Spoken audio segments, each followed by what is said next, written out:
Hey friends! Today I'm going to show you guys a kind of an update on the grapes. I laugh because it's like not much to show you, but I feel like I just need to do updates because I know that for me, when I was, putting things in the ground, new varieties, different plants, starting out gardening, I always felt like such a failure because a lot of times things didn't work out for me. But the key is to just not give up. And I just wanted to show you that we're all human and sometimes plants just don't work out, and you're gonna see that I have my struggles too. But I'm right here. I am filling up my horse's water and I'm behind the stalls. And I just wanted to show you guys this little area really fast because I don't even think I showed you guys here on my YouTube. We planted these trees like 2 months ago. I think it was 2 months, 2 or 3 months ago.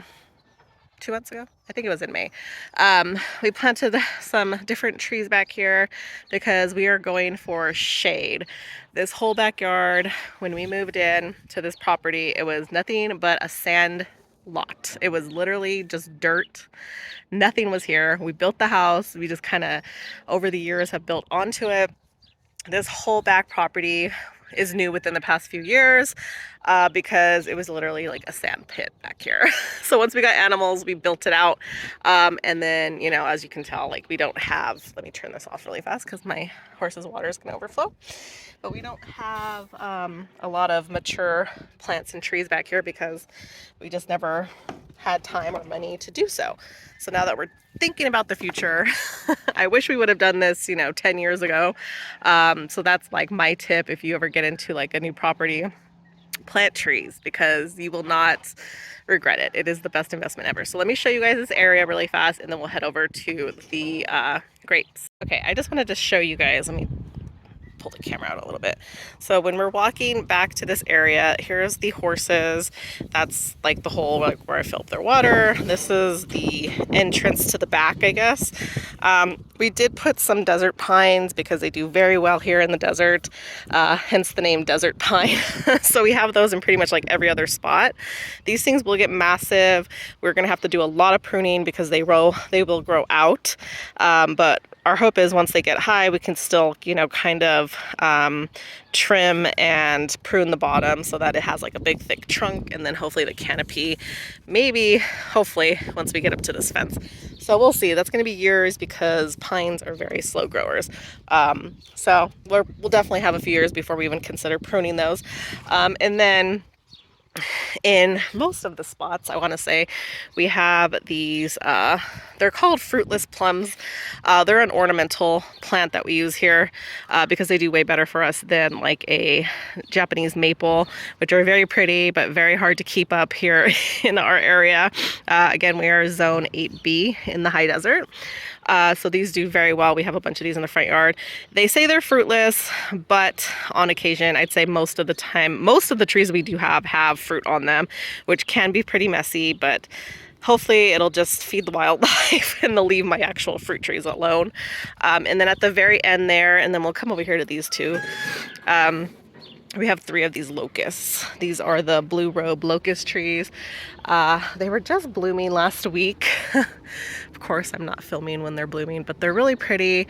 All these trees we got from Lowe's, I believe. The pines we got from Home Depot. Let me show you guys. This one still has a little bit of the flower. It's kind of dried out, but it's there. And it just looks really pretty because it has a bunch of little flowers in the spring and then obviously right now. So we have 2 in the back and then 1 in the corner. And then there would have been 1 in the very, very corner over there, but we ended up capping off that line, that sprinkler line, because we didn't want any water to run off into that shed that we have our hay in, because you don't want to keep your hay pretty moist. But anyways, that is what it looks like. It's a very young area. Hopefully within a few years it'll look a lot different. The pines will probably be a couple feet higher, and then these ornamental plum trees grow pretty fast, so those will probably fill out before anything else. I've never had the locust, so I'm not quite sure how well they're gonna do, but I'm hoping they do good because they're really pretty. Yeah, and I just wanted, again, we're going for shade because in the middle of the day here in the summer, it's 100 degrees and this area is hot. Hot, hot, hot, hot, hot.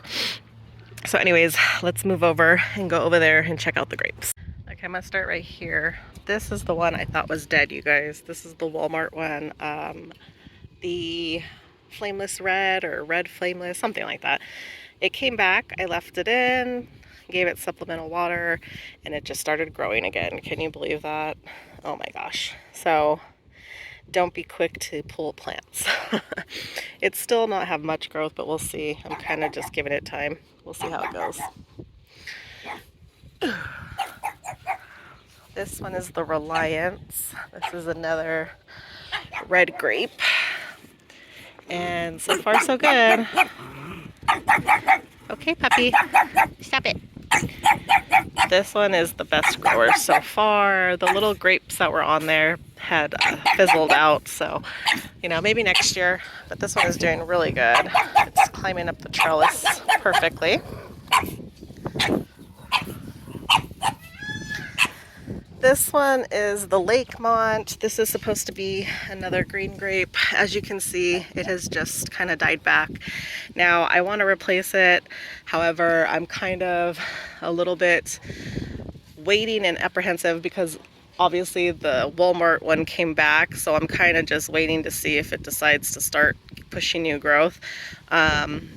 But we'll see. I'll probably give it another week. If I don't see any growth, then I will replace it. So if I see any more grapevines at the store, I'll probably replace that one.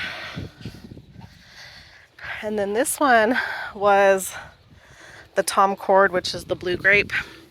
And this one has like fought, you guys. Like it had a little tiny growth and then it died back. A little tiny growth and then it died back. Like 3 or 4 times it's done that to me. So I'm not sure what to do about it. It might grow back, it might not. Again, I'm not trying to rush it because I'm hoping that this one and the other one come back like the Walmart one did, but we'll just have to wait and see. Grapes are so weird.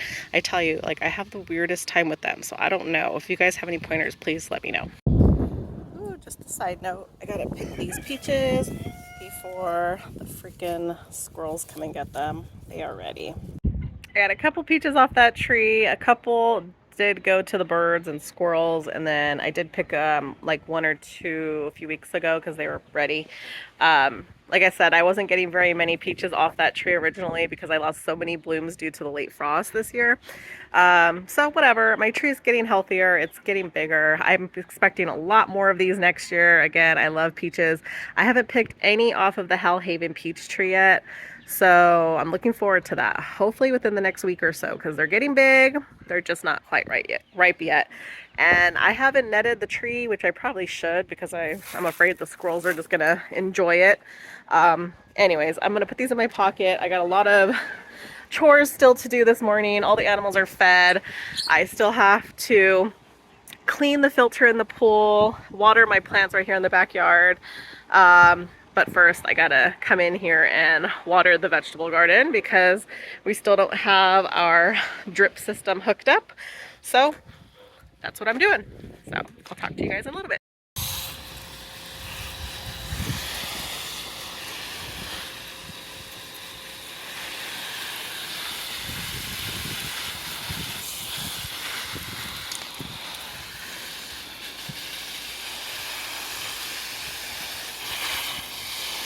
Okay guys, so I did go ahead and just pick up some stuff that was ripe.